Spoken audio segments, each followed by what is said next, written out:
दोस्तों नमस्कार। त्रिया चरित्र जाने नहीं कोई, खसम मार कर सती हुई। यह कहावत कोई ऐसे ही नहीं बनी है, इसके पीछे एक लंबी कहानी है। इस कहावत का अर्थ है कि स्त्री का चरित्र एक अबूझ पहेली है, उसे कोई नहीं जान सकता है। वह जलेबी की तरह जटिल व्यक्तित्व की स्वामिनी है, जो उल्टा होते हुए भी सती सावित्री दिखने का प्रयास करती है। वह अपने पति को मारकर सती होने का स्वांग रच लेती है, पर ऐसा चरित्र समस्त स्त्रियों का हो यह जरूरी नहीं है।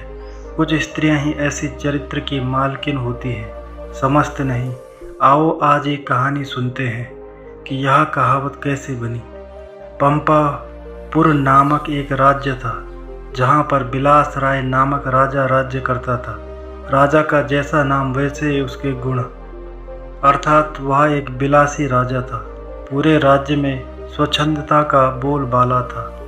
न केवल पुरुषों अपितु स्त्रियों का भी हद दर्जे तक चारित्रिक पतन हो गया था। विवाहेतर संबंध कायम करना एक आम बात थी उस राज्य में। उस राज्य में सुधर्मा नामक एक लकड़हारा रहता था। उसकी पत्नी का नाम सुलक्षणा था। सुधर्मा सुबह सुबह लकड़ी काटने वन में चला जाया करता था और देर शाम तक वापस लौटता था। दिन भर घर में सुलक्षणा अकेली रहती थी और बोर होती थी। सुलक्षणा अतीब सुंदर स्त्री थी और आत्ममुग्धा नायिका की तरह अपने रूप यौवन को आईने में देख देख कर हर्षित होती रहती थी। शाम को सुधर्मा थका हारा आता था और खाना खाकर जल्दी ही सो जाया करता था। सुलक्षणा घर का काम निपटा कर और सज संवर कर जब तक सेज पर आती थी, तब तक सुधर्मा खर्राटों की दुनिया में सैर करने चला जाता था। बेचारी सुलक्षणा मन महसूस कर सेज पर तड़पती रह जाती थी। उसका अतृप्त यौवन खून के आंसू रोने लगता था। घर गृहस्थी का सारा सामान सुलक्षणा ही लाती थी। एक दिन सेठ कहीं गया हुआ था और उसकी दुकान पर उसका नौजवान पुत्र चिंतामणि बैठा था। वह सुंदर तथा बलिष्ठ था। सुलक्षणा उसकी जवानी पर फिदा हो गई। सेठ के बेटे चिंतामणि ने भी सुलक्षणा जैसी सुंदर और सुडौल स्त्री पहली बार देखी थी, इसलिए वह भी सुलक्षणा की ओर आकर्षित हो गया। दो जवां प्यासे दिल मिल गए तो अब बदन मिलना भी आवश्यक हो गया था। चिंतामणि ने एक मिलन स्थल भी खोज लिया था। सुलक्षणा रोजाना सुधर्मा के सो जाने पर चिंतामणि से मिलने जाने लगी और वह सुबह होने से पहले वापस आ जाती थी। सुलक्षणा और चिंतामणि की रंग रलियां बेरोक टोक चलने लगी। एक दिन सुधर्मा जंगल में लकड़ी काटने गया तो उसने देखा कि एक साधु बेहोश पड़ा है। सुधर्मा ने उस साधु पर ठंडे जल के कुछ छींटे मारे तो साधु ने आंखें खोल दी। सुधर्मा ने साधु को बैठाया और ठंडा जल पिलाया तो उसमें कुछ जान आई। थोड़ी देर बाद उसे खाना भी खिलाया तो उसके बदन में थोड़ी ताजगी आ गई और वह चहलकदमी करने लग गया। सुधर्मा ने उस साधु से आग्रह किया कि कुछ दिन वह उसका आतिथ्य स्वीकार करे। सुधर्मा के आग्रह को साधु महाराज टाल नहीं सके और शाम को वे साधु महाराज सुधर्मा के साथ उसके घर आ गए। साधु को देखकर सुलक्षणा के तन बदन में आग लग गई। उसे लगा कि अब उसकी चोरी पकड़ी जा सकती है, इसलिए वह साधु को घर में नहीं रहने की जिद पर अड़ गई। सुधर्मा ने उसके सामने समर्पण करते हुए कह दिया कि साधु महाराज बस एक दो दिन ही रहेंगे। इस पर सुलक्षणा राजी हो गई। रात में सबने खाना खाया और साधु के लिए आंगन में चारपाई बिछा दी। सुधर्मा खाना खाने के तुरंत बाद ही सो गया था, लेकिन सुलक्षणा की आंखों में नींद कहाँ थी। वह तो चिंतामणि की सूरत बसी हुई थी। उसका मन उड़कर चिंतामणि के पास चला गया था, मगर बदन तो सुधर्मा के घर में ही पड़ा था। यौवन को मन से ज़्यादा तन की जरूरत होती है। सुलक्षणा को अपना बदन जलता हुआ महसूस होने लगा। उस आग बुझाने के लिए उसे चिंतामणि के सागर की आवश्यकता थी। सुलक्षणा उठी और उसने देखा कि सुधर्मा खर्राटे ले रहा है। तब वह साधु के पास गई। साधु भी चुपचाप लेटा था। सुलक्षणा ने उसे सोता हुआ जाना और फिर वह बन संवर कर चिंतामणि से मिलने के लिए चल दी।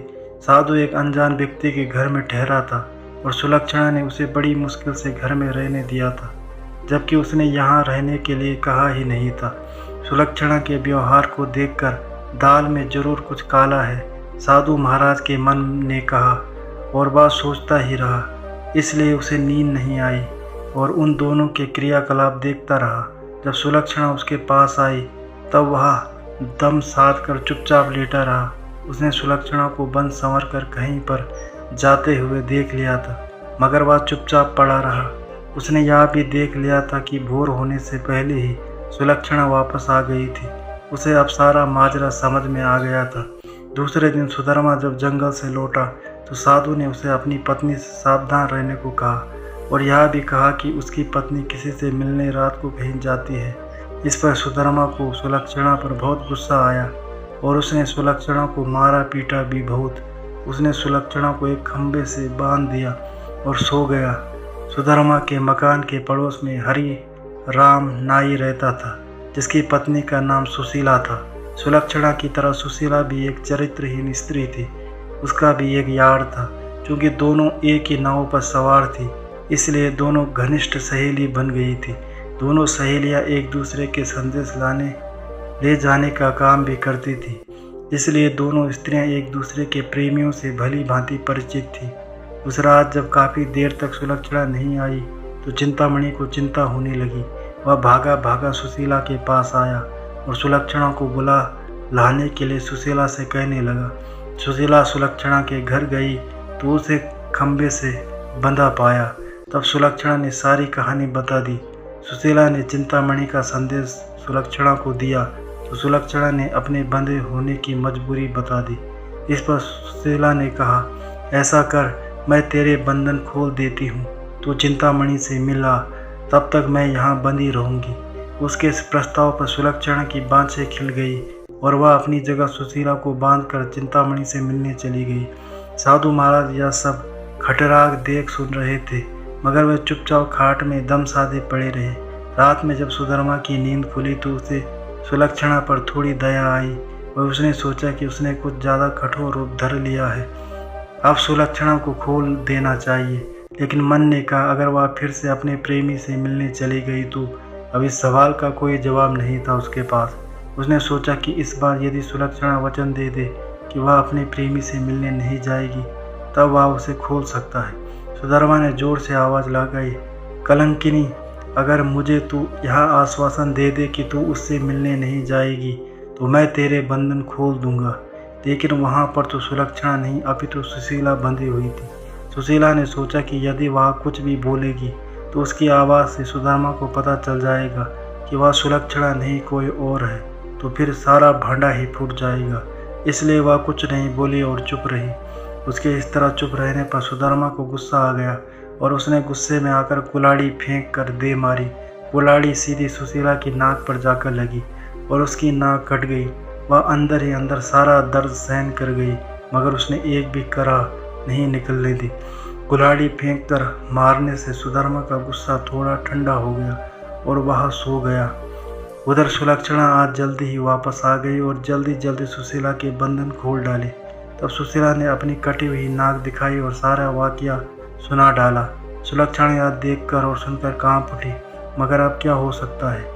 सुशीला अपने घर को चली गई और सुलक्षणा फिर से उसी खंभे में बंधी खड़ी हो गई। साधु बाबा चारपाई पर पड़े पड़े यह सारा क्रिया चरित्र देख रहे थे।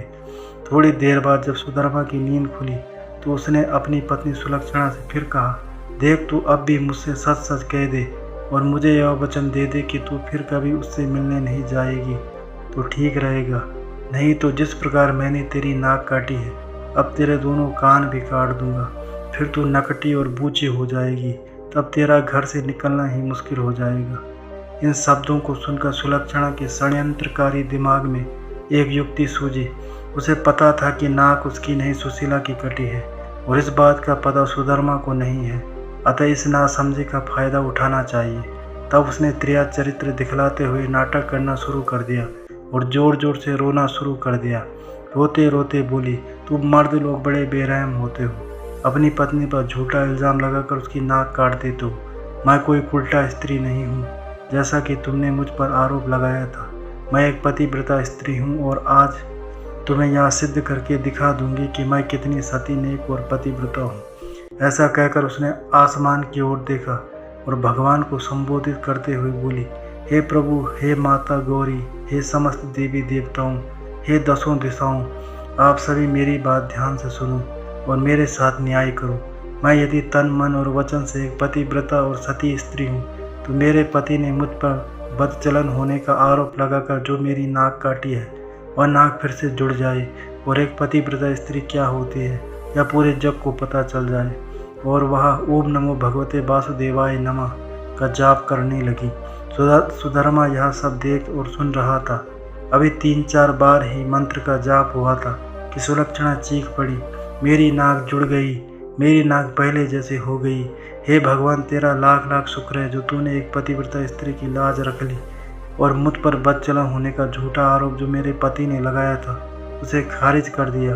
मैं आपका यह उपकार जिंदगी भर नहीं भूलूंगी भगवान। और उसने नीचे धरती पर झुककर भगवान को प्रणाम किया। तब तक सुबह हो गई थी। सुधर्मा को उसकी बातों पर विश्वास नहीं हुआ, इसलिए वह उसके पास गया और उसकी नाक को छूकर देखा। वह पहले जैसी ही थी। वह सुलक्षणा को आश्चर्य से देखता ही रह गया और अपनी गलती पर पछताने लगा। उधर सुशीला ने अपने चेहरे पर एक कपड़ा इस तरह लगा लिया कि नाक दिखाई नहीं दे। सुबह होने पर नाई हरिराम अपनी दुकान जाने लगा। उसने अपनी पेटी संभाली। उसमें एक बड़ा वाला उस्तरा नहीं था। उसने सुशीला से कहा कि बड़ा वाला उस्तरा ला दे। सुशीला नाक कटने से चिड़ी हुई सी थी, तो उसने हरिराम की तरफ एक चाकू फेंक दिया और कहा, ले यहाँ ले तेरा बड़ा वाला उस्तरा। बड़े वाले उस्तरे की जगह चाकू देखकर हरिराम का पारा 7वें आसमान पर चढ़ गया। उसने अपनी पेटी खोली और एक छोटा उस्तरा निकाला और उसे सुशीला की ओर फेंक कर मारा। सुशीला की चाल कामयाब हो गई। वह यही तो चाहती थी।